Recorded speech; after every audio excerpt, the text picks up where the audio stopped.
우리가 여리고 정복 전쟁의 여호수아 6장을 가다가 멈추고 저희가 지금 팔복에 대한 말씀이 다시 선포되어서 오늘 의에 줄이고 목마른 자는 복이 있다. 이 복이 무엇인가? 배부르대요. 다른 말로 부족함이 없대요. 지금 시대는 결핍의 시대입니다. 사실 중독의 시대예요. 뭔가 하나에 다 빠져 있어요. 어떤 분은 게임에 하루 종일 빠져 있고, 어떤 분은 음란에 빠져 있고, 또 여자분들은 쇼핑 중독에 빠져 있고, 뭔가 하나에 빠져 있는 시대예요. 이 시대에 거룩을 교회에서 선포해 준다는 것은 여러분 정말 복 있는 겁니다. 왜냐하면 거룩은 이 시대에 우리가 감히 말할 수 있는 것이 아닙니다. 왜? 쉽지 않거든요. 이 악하고 음란한 이 시대에 세상에 볼 것이 너무 많잖아요. 스마트폰을 봐도 이게 눈을 돌릴 데가 없잖아요. 그만큼 음란하고 폭력적이고 선정적이고 이 악한 이 시대, 우리의 이 안에 살아서 잘 모르지만 세상은요 더 심합니다. 상상할 수 없는 시대를 살아갑니다. 이제 이 칩이 뇌에 심긴다잖아요. 이제 핸드폰도 필요 없다잖아요. 안경 쓰면 이 안에서 다 이루어진다잖아요. 휴먼 로봇 시대가 됩니다. AI 시대입니다. 이제는요 정보가 없어서 뭘 모르는 시대가 아닙니다. 정보가 엄청나게 풍성한 시대입니다. 정보에 어떤 사람은 이 지식을 가져서 사람들을 끌고 갔잖아요. 지식의 평준화 시대가 이 시대입니다. 저는 예전에 목사님들이 주석 가지고 있는 사람이 능력자였거든. 주석 가지고 단 거예요. 근데 지금은 그런 시대가 끝났어요. AI 시대이기 때문에 마음만 먹으면 정보를 볼 수 있고 누릴 수 있고 열람할 수 있는 어떤 것도요. 의학 무슨 변호사, 이제 변호사도 사라진다 그러잖아요. 공문 하나 만드는 거 AI가 다 해주는데 뭘 걱정하겠어요. 근데 이 시대에 AI가 못하는 게 있더라고요. 깊은 생명입니다. 생명의 깊은 존중함은 AI가 아무리 말로 존중은 이런 겁니다. 1단계, 2단계, 3단계 한다고 해서 그 존중함이 흘러갈 수가 없어요. 존중과 배려와 사랑은 창조주를 만난 복음에 굴복된 자가, 나는 죄덩이 같은 나의 인생 가운데 주님이 나를 통치하는 자에게 주시는 거룩의 능력입니다. 그래서 진정한 복은 하나님이 주시는 그 신성한 성품에 참여하는 자입니다. 어제 결혼식을 갔는데 우리 친한 지체의 결혼식이에요. 근데 그 장모님 장인어른이 그렇게 자기는 감사하대. 세상에 저런 자기의 신랑, 사이를 얻었는데 살면서 이런 좋은 사이를 만날 수가 없대요. 왜 좋냐 그러니까 차 갔다 오면 그렇게 밥을 잘 먹는데 밥도 잘 먹고 친절하고 존중함이 있고 그렇게 감사하대요. 이제 살아봐야 알겠지만 제가 봐도 그렇거든요. 젊은 친구인데 그렇게 존중함이 있고 또 유쾌하고 남을 배려하고, 그래서 참 복을 받았구나 라는 생각을 해요. 이 시대는요 정보가 없어서 모르는 시대가 아닙니다. 무엇을 받아야 되느냐? 그리스도가 주시는 생명을 아이들에게 줘야 됩니다. 아무리 가진 게 있으면 뭐합니까? 결혼해서 마음이 안 맞아서 그렇게 싸우고 또 서로 있는 것이, 당신이 없는 것이 이 아침에 행복하다고 고백하는 그 비통한 인생을 살아간다는 것은 진짜 이거 지옥 아니겠습니까? 나는 우리 아이들이 그 생명 받기를 축복합니다. 자녀들과의 가장 행복한 시간이요 예배하는 거더라고요. 함께 예배할 수 있다는 것은 기적입니다. 기적. 무슨 아이들이 우리와 예배합니까? 아이들은 아이들대로 스마트폰하고 게임하고 자기 공부하고 부모랑 무슨 신앙의 교제를 나눕니까? 진짜 복 있는 가족은요 엄마 아빠와 함께 예수님에 대한 얘기를 하고 그분을 찬양할 수 있다는 것은 이건 상상할 수 없는 복입니다. 여러분들이 그 가치를 몰라서 그러죠. 정말 가치가 다른 게 아닙니다. 가족이 함께 모여 예배하는 것, 그리고 그 위대하신 하나님을 찬양할 수 있는 건요, 평생의 소망이에요. 소망. 저는 그게 너무 감사하더라고요. 자녀와 예배할 수 있다는 거, 오늘 이 현장에서 함께 찬양할 수 있다는 거, 별거 아닌 것 같지만 그렇지 않습니다. 이 예배에 하나님이 임재하시면 그들의 심령에 하나는 없고 가요. 잠자는 것 같고 아무것도 안 듣는 것 같지만 그렇지 않습니다. 하나님이 예배를 통해서 하나님은 우리에게 말씀합니다. 예배는 우리가 추구해야 될 마지막 가치입니다. 난 우리 공동체 그 예배를 사모하기를 원합니다. 특별히 이 거룩한 주의 날, 주일 예배는 더 다릅니다. 부활하신 주님이 사망의 권세를 깨뜨리시고 다시 사신 주님이 우리에게 주시는 안식의 날입니다. 그래서 이 주일 한 번을 예배를 위해서요, 일주일을 우리가 준비하는 것입니다. 우리의 마음과 생각을 주님께 향하고 주님께 온 열정을 다하는 24명의 무장하는 자, 예배자가 있다면 이 예배에 강력한 하나님의 임재를 우리는 보게 될 것입니다. 이 예배가 얼마나 소중한지를 모릅니다. 그 예배를 사모하고 그 예배에 대한 갈망함을 가져 그리스도가 주시는 생명의 부요함과 풍성함을 누리는 복의 사람이 되기를 원합니다. 아멘이시죠? 오늘 그 맥체인 성경을 읽다 보니까 그 말씀이 있더라고요. 잠언서 9장 7절에 이렇게 말씀입니다. 비웃는 자를 책망하는 자는 자기가 수치를 당하고 사악한 자를 꾸짖는 자는 자기가 흠을 잡히느니라. 우리 한번 좀 올려주세요. 그 다음에 8절입니다. 한번 읽어주세요. 거만한 자를 책망하지 말라. 그가 너를 미워할까 두려워하라. 거만한 자를 책망하지 말아요. 다른 번역본을 보니까 징계하지 말아요. 말할 가치가 없대.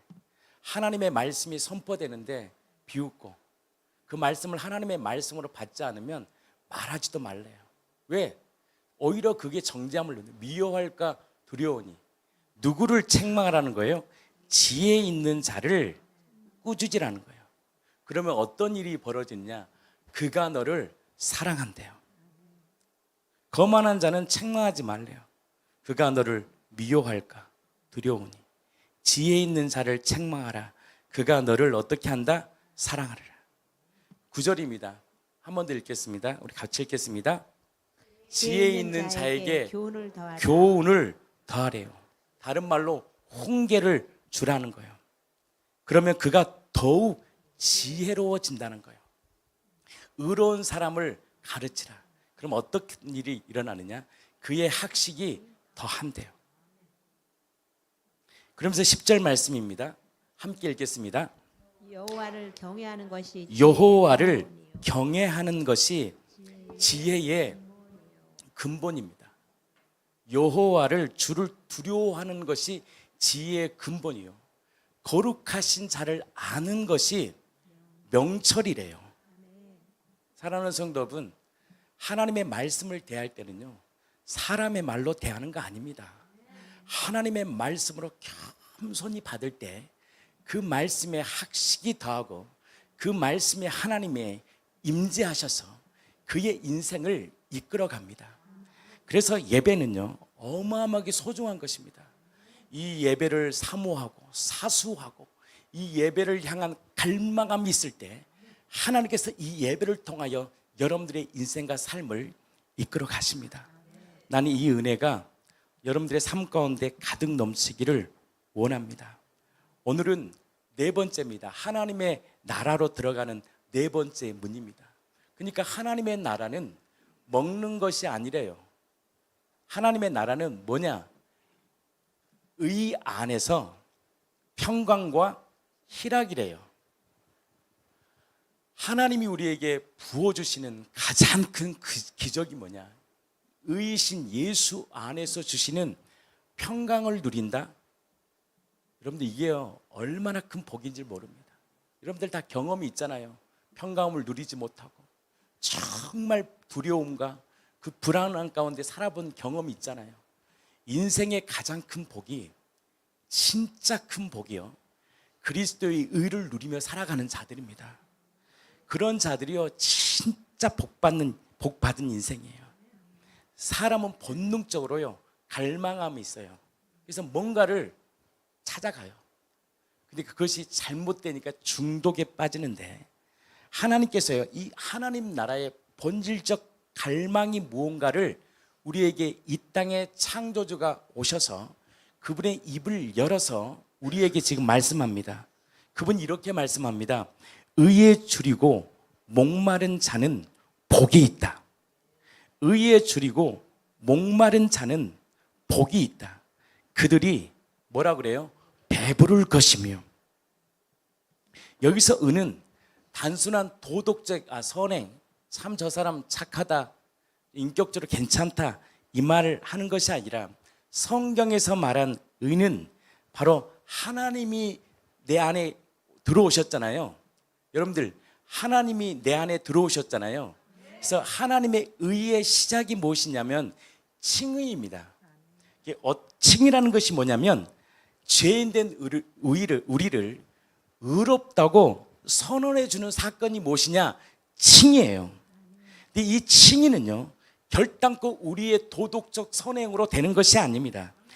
이건 일방적인 은혜입니다. 예수 그리스도의 십자가의 죽으심과 부활을 통하여 우리에게 주시는 이 놀라운 은혜가 뭐냐? 너는 의로운 존재야. 이 법정 용어잖아요. 판사가 이렇게 죄인을 향해 이렇게 말하는 거예요. 넌 무죄다. 대사관에 가면요 줄이 아침부터 서 있습니다. 쫙 서 있어요. 사람들이 미국을 가려고 서류를 이렇게 준비합니다. 재정도 뭐 있는 없는 재정도 막 넣고 막 아주 인터뷰 준비하면서 해본 사람만. 이 스타 비자는 쉬워요. 근데 어렵더라고요. 그 안에 있을 때도 두 가지가 나눠집니다. 한 사람의 방은 승인 되었습니다. 또 하나는 리젝이에요. 여권을 딱 돌려줍니다. 그럼 다시 서류를 준비해서 해야 돼요. 그 중간에 딱 서 있을 때 마음이요 굉장히 여기 CC 입사님 그러더라고요. 엄청나게 이게 자기 자신에 대해서는 알잖아요, 이분은. 그래서 본인이 기도할 때 무릎을 꿇고 주여 빠르게 해결해 달라고. 근데 진짜 그 기도를 받았나 봐요. 1분도 안 걸려서 제가 통과를 했거든요. 그러니까 죄인이요 딱 죄인에게 선언하는 거예요. 판사가 너는 무죄다. 딱 선포하는 거예요. 하나님 우리에게 선포했어요. 널 의롭게 하셨다. 그럼 이것을 어떻게 믿겠냐는 거예요. 그래서 예수님의 부활은요 왜 그렇게 중요하냐? 예수님의 부활을 통하여 우리가 의롭게 되었다라는 이 사실을 확증해 주신 사건이 무엇이냐? 이 칭의의 결정은 십자가가 아니라 부활입니다. 그래서 로마서 4장 25절은 우리에게 말씀합니다. 예수는 우리의 범죄함을 위하여 내줌이 되고, 십자가는 왜 무엇이냐? 우리의 범죄로 인한 허물과 죄로 인한 우리의 범죄, 내가 주인된 이 죄의 문제를 해결하기 위하여 주님이 창조주가 이 땅에 행하신 놀라운 은혜의 방편이 무엇이냐? 십자가요 흘리신 피입니다. 왜? 피는 영원한 속죄고 다시는 그 죄를 묻지 않는 하나님의 일방적인 사랑이에요. 그런데 칭의를 우리가 잘못 알면 많은 사람들은 십자가가 칭의라고 착각할 수 있어요. 근데 칭의의 절정이 뭐냐? 바로 부활입니다. 로마서 4장 25절은 우리에게 말씀합니다. 예수는 우리의 범죄함을 위하여 내줌이 되고 또한 우리를 의롭다 하시기 위하여 살아나셨다는 거예요. 그렇게 의롭다 하시기 위하여 살아나신 거예요. 아멘이시죠? 그래서 이 옛사람의 죽음, 이 죽음이라는 것이 나의 선행으로 되는 것이 아니라 성령을 통해서 우리에게 부어주시는 은혜가 뭐냐? 야, 지긋지긋한 나의 이 중독 같은 내 옛사람 철저히 내 감정과 느낌을 붙들고 살아가는 내 인생, 여러분 이게 얼마나 비참한 인생. 보는 대로 반응하는 인생이요, 굉장히 비참한 거예요. 그 위에 계신 하나님을 보지 못하면 문제 앞에 절망할 수 없는 우리 인생 가운데 이 지긋지긋한 평생을 메어 종노릇한 우리들을 예수님이 십자가에 못 박아버리시고 3일 만에 부활하심을 통하여 우리를 의롭다 하셨다는 거예요. 아멘이시죠? 이게 칭이라는 게, 칭이 법적 용어예요. 너 의로운 존재야. 이 사실은 절대 느낌과 감정이 아니고 사실이고, 그 사실을 받아들일 때 내 안에서 흘러나오는 감정들, 하늘을 두루마리 삼고 바다를 먹물 삼아도 하나님의 크신 사랑 앞에서요 압도되는 그 하나님의 은혜를 딱 경험할 때, 그때야만이 뭘 이기느냐? 중독을 이깁니다. 그냥 예수님 부활하셨어, 절대 중독 못 이겨요. 그건 그냥 지식이에요. 사실이에요. 그 사실이 나의 믿음과의 결부가 일어나는 자는요, 어떤 역사가 일어나느냐? 그 생명에 압도됩니다. 그 생명이 압도될 때만요 그 지긋지긋한 중독을 이깁니다. 중독 이길 방법은 딴 가지입니다. 부활하신 주님의 그 십자가 흘리신 피의 사랑이 얼마나 위대한지를 알면 알수록 그분이 성령을 통하여 부어주시는 그 감격이 있거든요. 여러분들 감격하십니까? 무엇 때문에 감격하십니까? 무엇 때문에 감격하셔요? 그분의 의가 우리를 죄와 허물로 죽을 수밖에 없는 우리의 인생을 사형 선고 받은 거예요. 여러분, 우리 죄의 삭은 사망입니다. 그런 죄덩이 같은 우리의 인생에 예수님이 찾아오셔서 영원한 생명을 주셨다라는 이 놀라운 사실이 내 안에서 확증될 때, 이것은 감격입니다. 그런데 이것을 확증되게 하는 인간이 행해야 될 놀라운 그 요구되는 응답이 무엇이냐? 인간이 요구되는 것 딱 두 가지입니다. 좀 따라해 주세요. 믿음과 회개입니다. 믿음은 어떤 믿음이냐? 살리신 것을 내 마음에 믿는 믿음입니다. 그래서 눈에 보이지 않는 하나님을 믿을 수 있는 이 확실한 표적은 부활밖에 없습니다. 그래서 부활이 선포되면요 우리 안에 전쟁이 일어납니다. 근데 이 부활이 굴복되면요 어떤 역사가 일어나느냐? 와, 우리의 견고한 진들이 있잖아요. 우리 안에 이 교묘한 게 많거든요. 이 견고한 진이요 파괴될, 절대 무너지지 않습니다. 이 견고한 진들을 파괴시키고 무너뜨리는 이 믿음의 시작이 뭐냐? 예수님의 부활입니다. 부활하신 주님 앞에 딱 서니까요 잘난 사람이 없는 거예요. 그리고 부활하신 주님을 알 때 또 아는 게 있더라고요. 누가 내 안에 계시는지를 명확히 합니다. 누가 계시느냐? 창조주가 우리 안에 거하시는 겁니다. 창조주가 우리 안에 계시다는 것이 알면 알수록 왜 주권이 인정이 되느냐? 역사의 주관자가 누구냐? 주님이라는 사실이 내 안에서 확증이 됩니다. 사랑하는 성도 여러분, 우리의 역사, 우리의 가정과 우리의 삶을 인도하시는 분이 누구냐? 주님이십니다. 그래서 주님은요 우리 일을 하는 거예요. 우리의 인생을 인도해. 그럼 나는 뭘 하냐? 주님의 일을 하는 거예요. 먼저 그의 나라와 그의 의를 구하면 이 모든 것을 너희에게 더하여 주신다는 거예요. 이 순서가 바뀌니까 힘든 거예요. 제가 비자를 발급한 건 내 일이 아닙니다. 미국 가는 건 내 일이 아니에요. 그건 주님이 원하시면 가는 거고, 안 가도 그건 주님이 못 가게 막는 거예요. 여러분, 모든 우리의 안고 일어섬 있잖아요. 우리의 모든 동행, 우리의 모든 역사의 주관자는 주님이십니다. 이것이 딱 받아들이면 받아들일수록 우리 안에서 일어나는 현상이 있더라고요. 그 사람은 의에 줄이고 목이 마릅니다. 그건 내 일이 아닙니다. 그럼 나는 뭘 하냐? 주님의 일을 합니다. 왜 우리 인생이 힘드냐? 내 일을, 주님의 일을 내가 하려고 하니까 힘든 거예요. 그러니까 민감해지는 거예요. 뭘 어디 가면 그 민감함이 나에서 끝나지 않아. 내 주변까지 막 흘러가는 거예요. 막 신경질적이고 민감하고 못 건드려요. 그 옆에는. 왜? 내가 내 인생의 주인이라고 착각하는 거예요. 그러니까 모든 것이 괴로워. 그러니까 택배 하나만 와도요, 다른 일을 아무것도 못해. 뭐 하나의 문제에 잡히면 아무것도 이게 눈을 돌아볼 수가 없는 거. 왜? 철저히 내가 주인 됐으니까. 근데 역사의 경영자이신 주님이 나를 통치하는 이 믿음이 내 안에 들어오면 들어올수록 하나님 성령을 통해 말씀합니다. 그 일은 내 일이 아니네. 그건 내 일이 아니야. 주님이 하실 일이야. 주님이 보내시면 보내시는 거고 막으시면 막으시는 거야. 내 일은 뭐냐? 주님이 원하시는 일이 있더라고요. 저에게. 주님이 원하시는 일. 그래서 그 일을 하는 거예요. 소니야, 너는 사할린 어머니들 만나잖아. 예배드리지. 그분들 정성을 다해서 예배드려. 그게 주님의 일이에요. Yes, sir, 주님. 주님이 원하시는 마음이 그겁니까? 주님이 원하시는 마음이 정말 그 어머님들을 잘 모시는 것이 주님의 마음입니까? 그러면 그 어머님을 모시는 거예요. 야, 그날 어머님 두 분이 올 거야.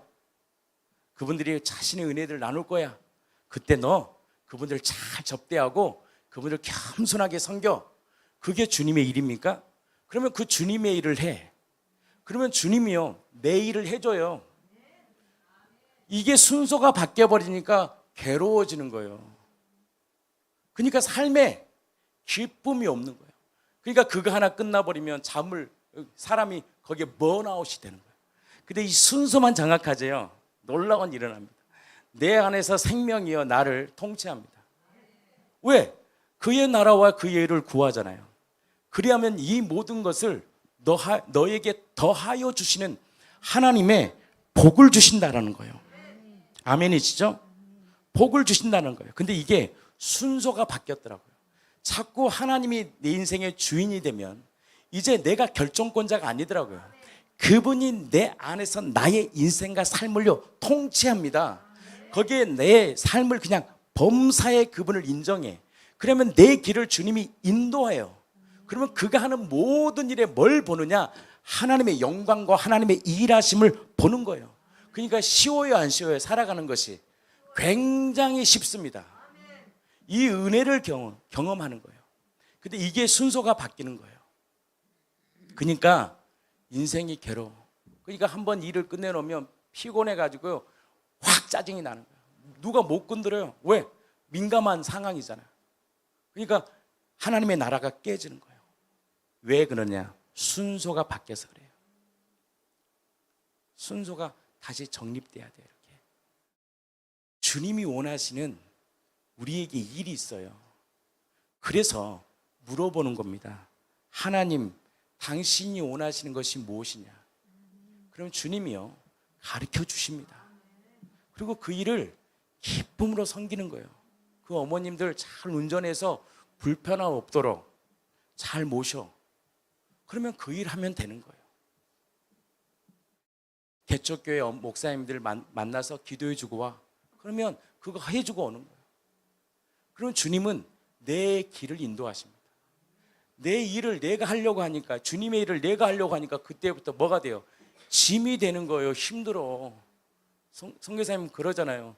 건축해 하면 주님 뜻대로 하면 건축이 일어나는데 내가 하려고 그러면 이제 스트레스 받는 거죠. 주님께 맡기고 나아가면 주님이요 돕는 자를 돕게 하시고 힘을 주셔요. 그러면 뭐가 되냐? 안정감이 생깁니다. 급할 게 없어요. 근데 그게 안 되면 모든 것이 정신이 없어요. 정신 창란이 오고요. 혼란 옵니다. 막 그러다가 사고가 나는 거예요. 그래서 여러분, 하루를 하나님의 말씀으로 시작하는 것이 얼마나 중요한지는 모릅니다. 하나님의 말씀으로 하루를 딱 시작하면 하나님께서 그 말씀을 통해서 우리의 인생을 이끌어 가는 것이에요. 나는 이 은혜가 우리 공동체에 있기를 축복합니다. 우리 출애굽기를 딱 읽어보면요, 참 놀라운 회복을 보게 됩니다. 이 출애굽기에 보면 이 금송아지 사건 여러분들 아시잖아요. 모세가 40일 동안 말씀의 산에서 말씀을 받고 오잖아요. 십계명을 받고 오는데 밑에서 어떤 일이 벌어집니까? 금송아지를 만든 거예요. 그냥 두려운 거예요. 이제 모세가 없으니까 과연 우리를 애굽 땅으로 어떻게 인도하나. 두려우니까 자기 방식의 예배를 딱 택합니다. 그것이 금송아지. 그때요, 몇 명이 죽으냐. 레위 지파를 통해서요 3,000명이 죽어요. 율법이 이렇게 무서운 거예요. 우상 숭배를 통한 이 율법은요 3,000명을 죽게 합니다. 칼부림이 납니다. 상상해 보세요. 내 가족들이 다 옆에 죽었다니. 이렇게 예배하는 예배 이스라엘 공동체가 그날 금송아지 사건을 통해서 거기 연루된 3,000명을 죽여버린, 이건 실제입니다. 여러분, 칼부림이요 실제야. 진짜 죽여버린 거야. 칼로 찔러 죽여버린. 내 옆에 있는 가족을 죽였다니까. 그냥 다 죽여버린 거예요. 그만큼 여러분들 율법이 이렇게 무서운 거예요. 근데 이 율법을 언제 회복하냐. 오순절 성령 사건에 바로 예수님이 십자가에 죽으시고 다시 사심을 통하여 그 구원의 복음이 딱 선포될 때, 그때 몇 명이 회복되냐면 3,000명이 회복됩니다. 사도행전 2장 41절입니다. 한번 3,000명가량이 죽임을 당하잖아요. 그 다음에 사도행전 2장 41절 보세요. 한번 올려주세요. 이 십자가에 죽으신가 이 부활을 통해, 이게 칭이거든요. 이 의의를 붙잡아야지. 의의가 없는 선행, 의의가 없는 열정은요 번아웃입니다. 왜? 내 일이니까. 주님의 일을 하면 주님이 힘을 주십니다. 주님이 기뻐하신 일에는요 기쁨과 평강이 넘칩니다. 아멘이시죠? 그 오순절날 신도수가 몇 명이라고요? 3,000명이 되어버립니다. 그래서 하나님께서 이 율법의 저주에서 속량하신 이 놀라운 첫 번째 사건이 바로 이 사건입니다. 회복의 사건을 일으켜요. 3,000명이 죽임을 당했지만 하나님 그것을 수천 년의 시간의 역사 가운데, 역사의 주관자잖아요. 그분이 이 사도행전 사건, 오순절 사건을 통하여 몇 명을 구원하시냐. 다시 잃어버렸던 3,000명을 회복합니다. 아멘이시죠? 바로 이 칭의는 이 사건입니다. 금송아지 사건에서 3,000명이 멸망을 당하고 죽임을 당한 심판이라면, 오순절 성령 사건은요 3,000명이 구원을, 은혜를 받는 회복의 사건이에요. 그래서 칭의는 곧 무엇이냐? 하나님의 형상의 회복의 시작입니다. 그 시작의 출발점이 뭐냐? 살리신 것을 믿는 믿음인데, 인간에게 베푸신 하나님의 그 믿음의 응답이 무엇이냐? 딱 한 가지만 요구해요. 회개하는 것입니다. 회개 없는 구원이 없어요. 이 두 가지가 딱 진짜 내 안에 이루어질 때 두 번째 일어나는 현상이 무엇이냐? 화해가 일어납니다. 로마서 5장 10절이에요. 그때부터요 관계가 회복돼요. 화목제물이 뭐예요? 하나님의 이 공의 앞에서요 화목제물을 드렸잖아요. 예수님이. 화목제물이라는 뭐냐면, 화목이라는 뭐냐면 인간이 하나님께 대적한 이 쿠테타, 내가 주인된 이 죄, 선악과를 따먹은 죄는요 절대 하나님과 화목이 될 수 없어요. 이 분노를요 잠재울 게 하나, 어떤 것도 잠재울 수 없어요. 이 분노 앞에서. 이 분노를 잠재울 건 딱 한 가지예요. 예수의 피예요. 예수의 보혈이에요. 그 피를 통하여, 그 피를 딱 쏟을 때 하늘에서야 공의의 하나님이신 성부 아버지께서요 그 예배를 딱 받으시면 이제 됐다. 그러면서 뭐가 일어나느냐? 화해가 일어납니다. 가정의 문제도요 그냥 하나님과 화해 안 일어납니다. 하나님께서 그 문제를 철저히 다루십니다. 그래서 쌈방에 하나님의 예배를 통해서 하나님이요 뭔가를 줘요. 나는 미량이 있잖아요. 나는 용서를 하려고 하는데 난 잘못한 게 없는데 당연히 그래야지. 절대 화해가 안 되는 거예요. 화해하기 전에 하나님이요 그 서로 원수지간했던 그 관계들요 하나님의 방법대로 풀어냅니다. 때로는 고통을 주고 아픔을 주고 뭔가 모르는 일들을 일으켜요. 그래서 그를 하나님께로 끌어옵니다. 결국 뭘 시키느냐? 그 화해 당사자 둘에게 회개 앞에 서게 합니다. 회개 없는 구원은 없어요. 회개하잖아요. 하나님이 즉각 용서해 버립니다. 용서했던 은혜가 뭐냐? 생명의 부요함이 있어요. 부요함이 딱 있으면요 내 안에 세 가지가 회복됩니다. 감사가 회복됩니다. 감사가 회복. 그리고 기뻐합니다. 항상 기뻐하라. 쉬지 말고 기도하라. 범사에 감사하라. 이 놀라운 은혜가 회복됩니다. 그 회복 안에서요, 나의 깊은 내면에 뭐가 일어나냐? 깊은 회개가 터집니다. 죄송합니다. 감사합니다. 고맙습니다. 근데 회개가 없는 사람은요, 절대 못합니다. 이게 기적, 미라클이에요. 회개가 없잖아요. 하나님의 깊은 예배의 임재를 못 경험합니다. 진짜 임재가 있는 자는요, 하나님의 것으로 충만해집니다. 그 생명만을 꽉 붙잡아요. 그래서 하늘을 두루마리 삼고 바다를 먹물 삼아도 하나님이 부어주시는 한량없는 은혜 앞에 압도당합니다.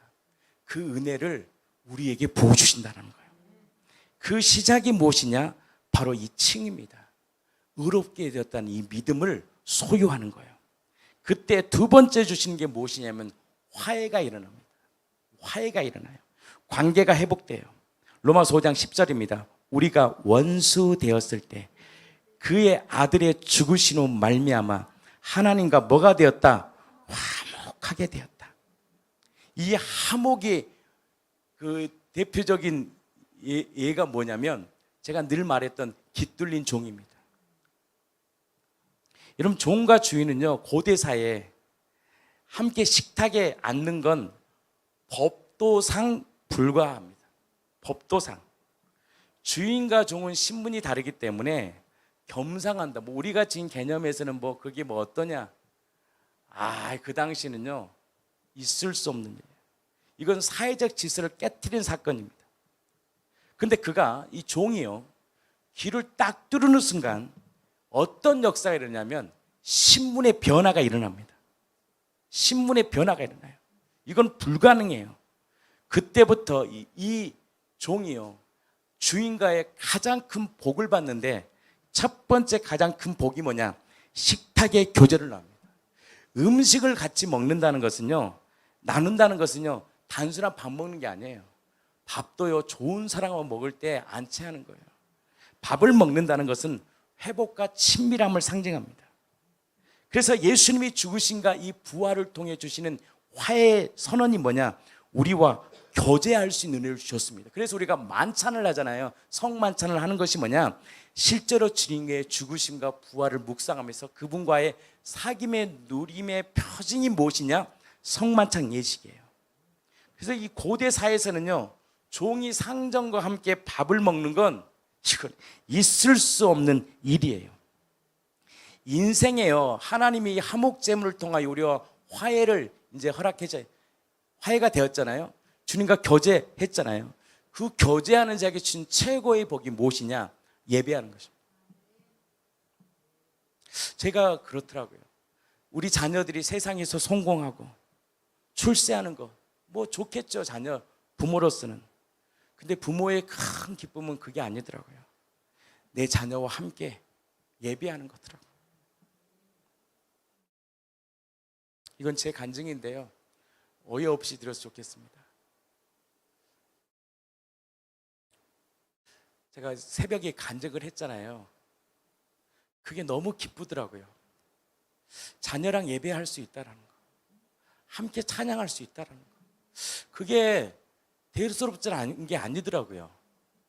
참 기적이구나. 함께 자녀와 복음을 나누는 건 기적이구나. 예수님에 대한 이야기를 하는 건 기적이구나. 그러다가 제가 화요일날 저희 공원을 돌면서 하나님을 묵상했어요. 찬양을 들으면서 예배를 드리는데 그게 너무 귀한 거더라고요. 제가 무릎을 딱 꿇었어요. 무릎을 딱 꿇었어요. 주님 감사합니다. 이 은혜를 주셔서 감사합니다. 그리고 또 한 바퀴를 도는 게, 또 무릎을 딱 꿇었어요. 주님 감사합니다. 또 한 바퀴를 돌았어요. 또 무릎을 꿇었어요.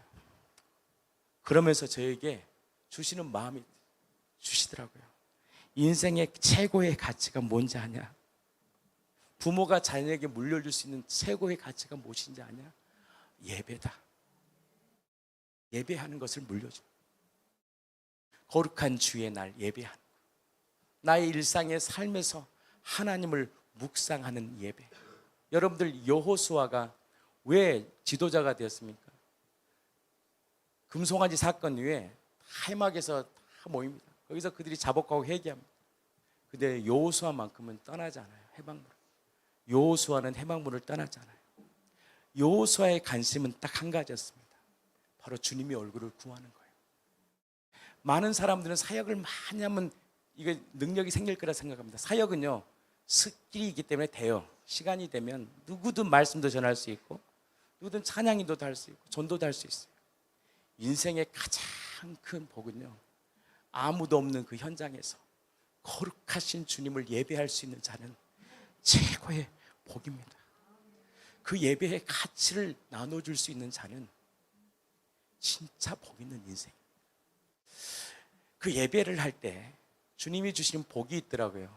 생명의 풍성함을 누립니다. 그 풍성함은요, 많은 말을 하지 않아도 알아요. 여러분들, 인간은요 다 영이기 때문에 알아요. 지금 저분 안에 생명으로 가득 차 있구나, 저분 안에 정말 하나님이 함께 하시구나, 다 알아요. 자녀들도 압니다. 엄마 아버지 마음 안에 지금 누가 있는지 다 알아요. 우리 엄마 아버지는 돈에만 관심이 있어. 우리 엄마 아버지는 세상의 출세만 관심이 있어. 우리 엄마 아버지는 늘 그래프에만 관심이 있어. 자녀들 다 알더라고요.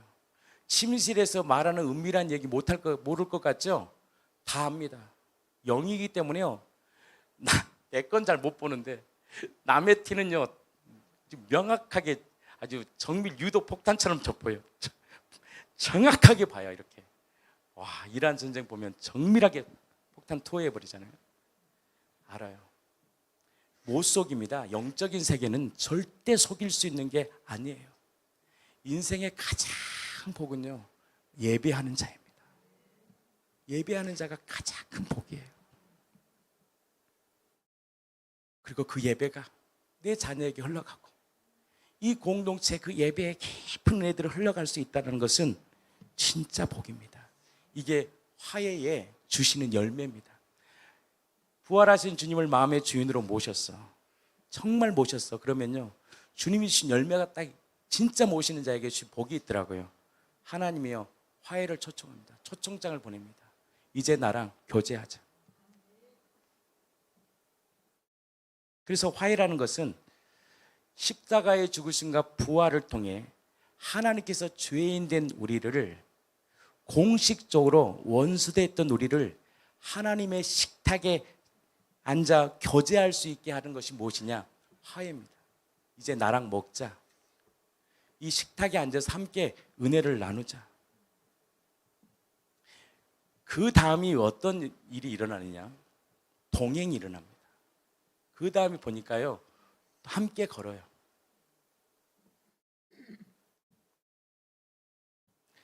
제가 말하고 있는 지금 내용은 의에 줄이고 목마른 자에게 주시는 실제적입니다. 의에 줄이고 목마른 자에게는 뭘 준다고 말씀하셨는지, 배부른다고 말씀하셨어요. 풍성을. 이 의에 줄이고 목마른 시작이 뭐냐? 신이더라고요.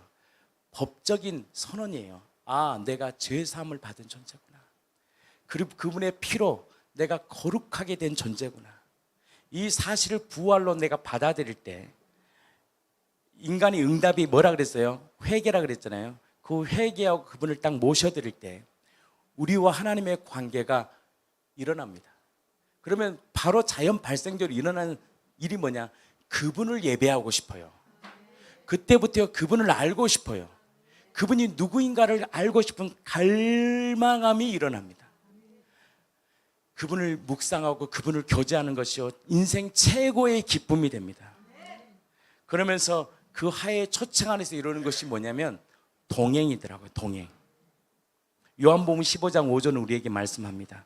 나는 포도나무요, 너희는 가지라. 그가 내 안에, 내가 그 안에 거하면 사람이 열매를 많이 맺나니. 열매 맺는 비결은 딱 한 가지입니다. 주님의 거룩함 가운데 거하면 돼요.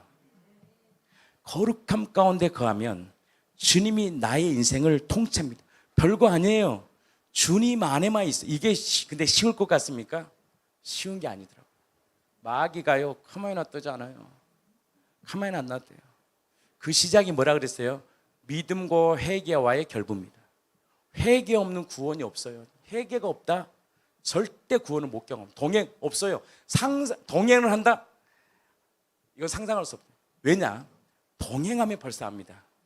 저분이 동행한 걸 누가 제일 먼저 아느냐? 자녀들이 알아버립니다. 자녀들이 벌써 알아요. 지금 엄마 아빠가 거룩함 가운데 있구나. 알아요, 다. 이 거룩함 가운데 있어버리면 어떤 역사가 있냐면 질서가 회복되어 버립니다. 진짜 질서가 딱 회복돼요. 그래서 예배에 딱 은혜를 받아버리잖아요. 자녀들이 부모의 권위에 순복합니다. 압도됩니다. 왜? 거룩한 분 앞에서는 함부로 대할 수 없거든요. 함부로 할 수가 없어요. 했다가는 큰일 나거든. 그러니까 거룩함과 그 충만함 가운데 딱 있을 때 모든 질서들이 딱 회복되면서 성령께서 그의 인생을 이끌어갑니다. 동행은요, 어떤 역사냐? 내 중심으로 살았던 나의 모든 가치관이 확 바뀌어버립니다. 그리고 누구 중심으로 사느냐? 하나님 중심, 예수님의 중심으로 살고 하나님의 뜻에 민감하며 반응해 살아갑니다. 세상의 풍조를 따르지만 정을 합니다. 세상의 것들이 얼마나 좋아요. 그것에 거부합니다. 그리고 뭐에 갈망하느냐? 하나님의 뜻에 갈망합니다. 하나님의 뜻이 무엇인 걸 알아요. 그래서 그 하나님의 뜻을 알고 그 뜻 안에서 이루어가는 거예요. 그리고 하나님이 하라는 것만 하는 거예요. 그래서 저도 하얼빈 어머님들 모신 거예요. 내 마음을 다해서 아침부터 저녁까지 일정이 그 일정들을 소화해. 왜? 그건 내일이 아니라 주님의 일. 그러면 주님은 내 일을 해줘. 네가 필요한 것을 알아. 내가 너 일 할게.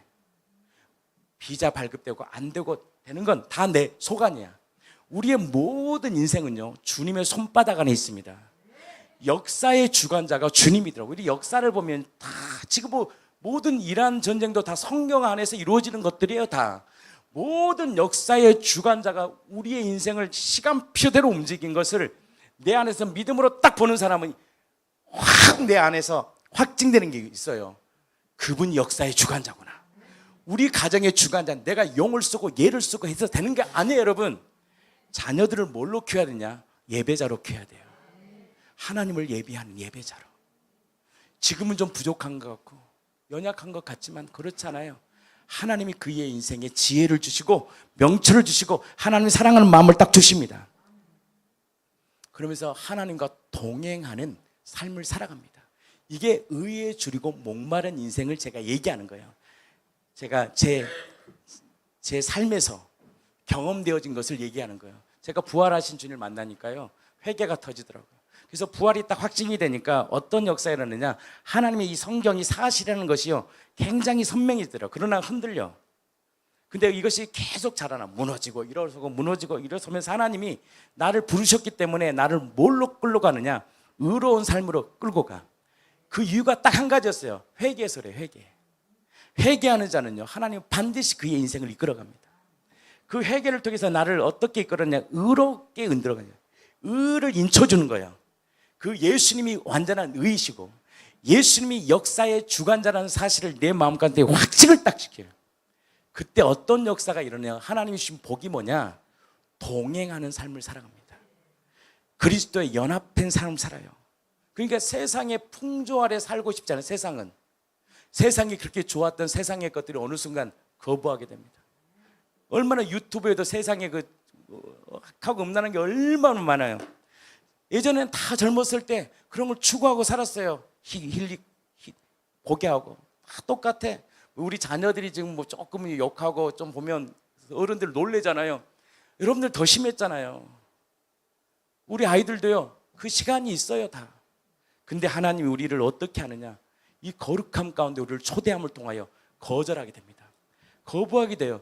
저항하면 저항할수록 하나님의 통치가 나를 임하니까, 저항하면 저항할수록 하나님이 나를 다스리시니까, 그 세상의 풍조를 저항하면 저항할수록 주님이 내 안에서 나를 다스리고 통치하니까 어느 순간 어떤 맛을 보느냐?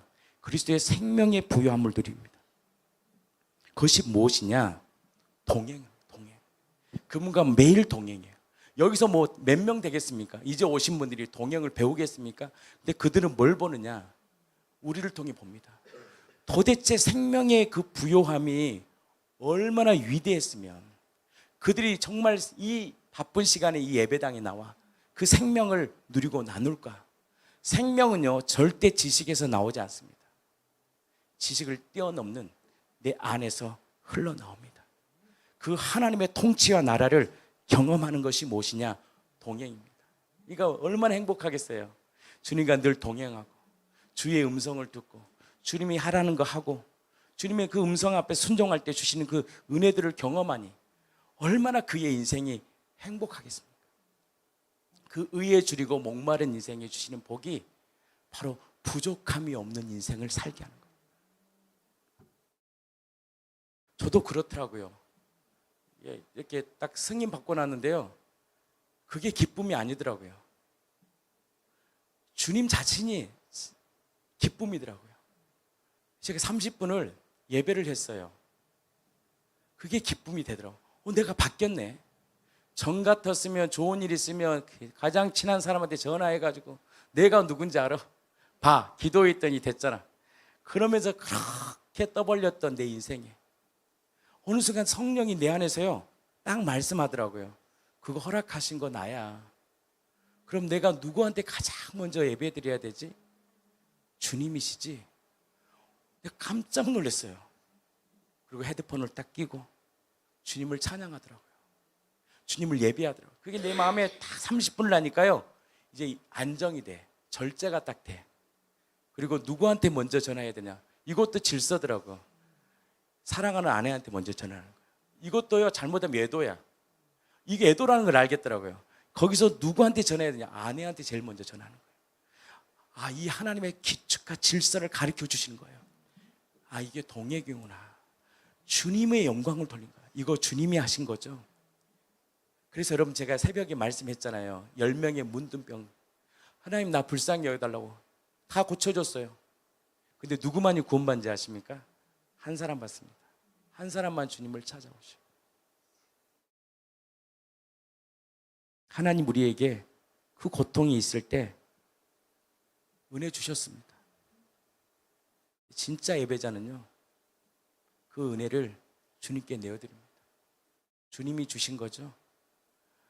깨어질 수밖에 없는 우리 가정 지켜주신 거 주님이시죠. 그 은혜 하는 사람은요 겸손히 주님을 예배합니다. 여기서 이제 딱 핀트가 딱 나가는 순간 그때부터 관계가 깨집니다.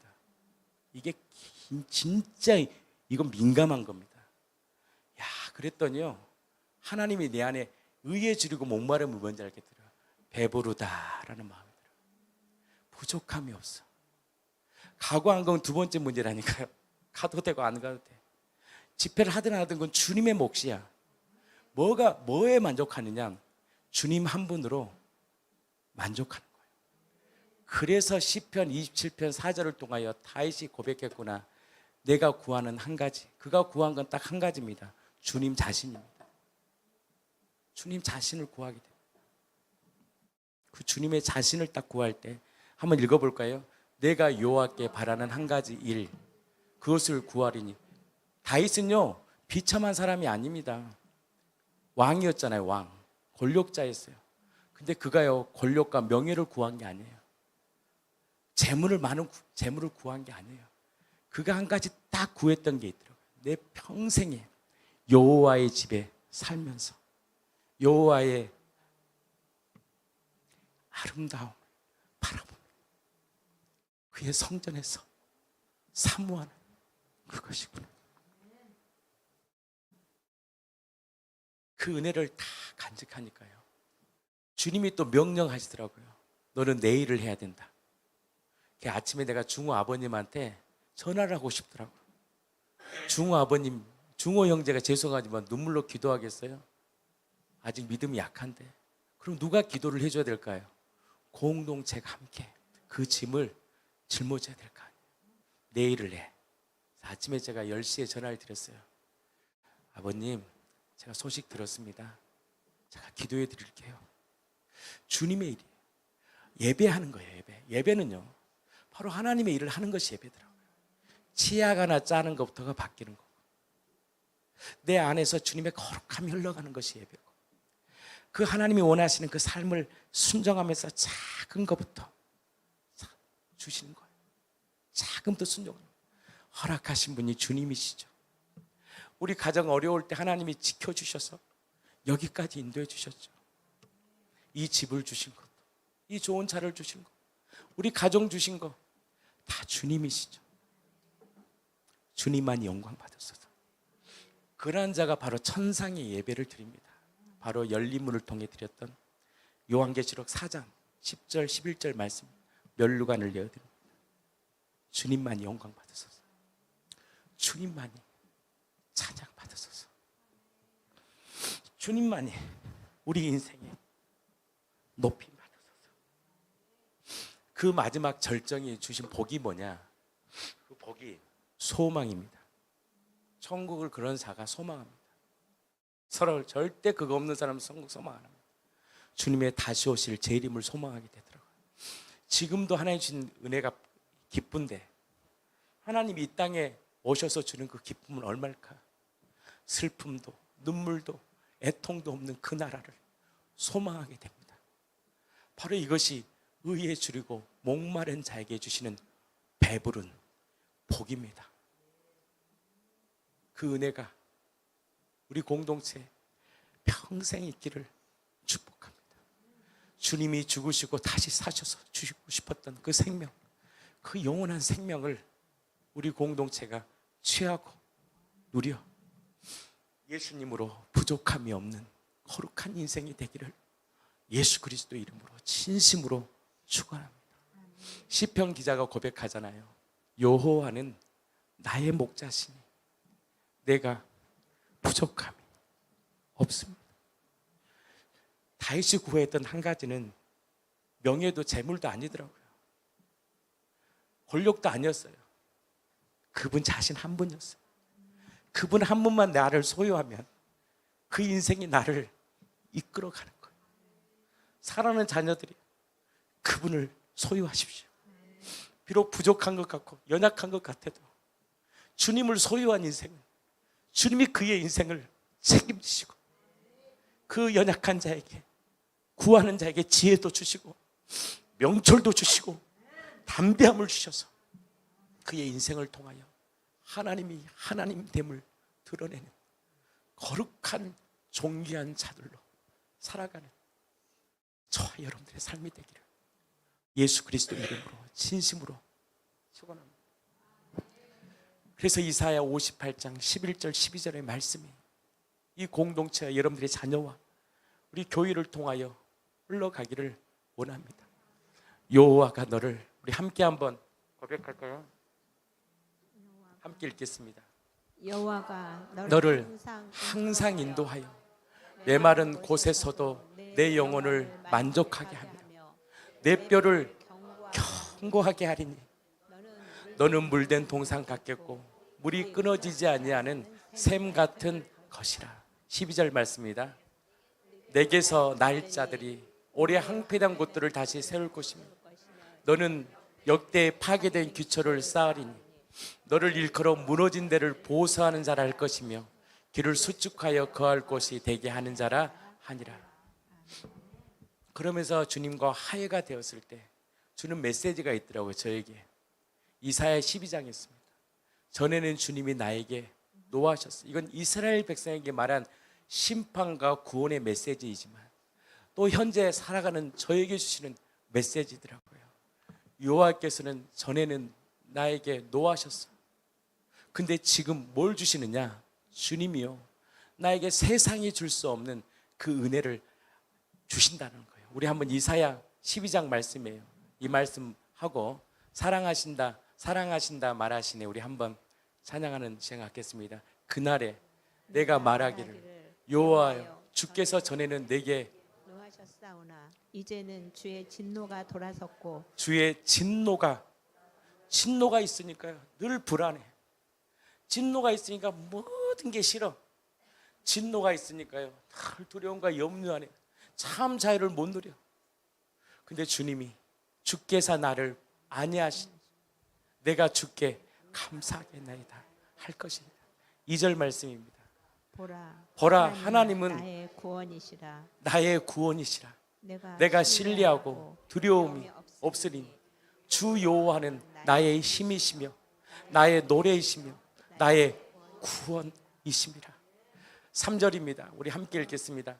그러므로 너희가 기쁨으로 구원의 우물물에서 물을 기른대요. 이제 그 하늘의 생명과 신비를 마음껏 누릴 수 있는 그 권세를 주셨대요. 그거 주려고 주님이 부활하셨대요. 그거 주시려고 주님이 십자가에 죽으셨대요. 기쁨으로 구원의 우물들에서 물을 기르르다. 주님, 우리는 준비됐습니다. 그 하나님의 주신 생명의 부요함을 더 알게 하소서. 오직 한 가지 그 일, 그 예수님을 더 알게 하소서. 4절입니다. 함께 읽겠습니다. 그날에 너희가 또 말하기를 여호와께 감사하라. 그의 이름을 부르며 그의 행하심을 만국 중에 선포하며 그의 이름이 높다 하라. 여호와께 감사하라. 그의 행하심을 만국 중에 선포하고 그의 이름을 높다 하라. 아멘. 5절 말씀입니다. 함께 읽겠습니다. 여호와를 찬송할 것은 극히 아름다운 일을 하셨음이니 이는 온 땅에 알게 할지어다. 아멘. 아멘. 이 놀라운 은혜가 우리 공동체에 있기를 축복합니다. 마지막 6절입니다. 시온의 주민아 소리 높여 부르라. 이스라엘의 거룩하신 이가 너희 중에서 크심이라 할 것입니다. 그 거룩하신 주님이, 내 안에 계신 그 주님이 우리의 인생과 삶을 통하여 하나님의 거룩함을 드러낼 것입니다. 그 주님을 죽도록 바라보아 평생 예수로 부족함이 없는 인생 되기를 원합니다. 주님이 오늘 찬양으로 말씀하십니다. 우리를 사랑한다고 말하십니다. 너는 옛사람 아니야. 너 새로운 피조물이야. 우리 찬양팀과 함께 이 찬양 함께 한번 찬양하고 준비하신 예물 드리고 제가 축도로 마치겠습니다.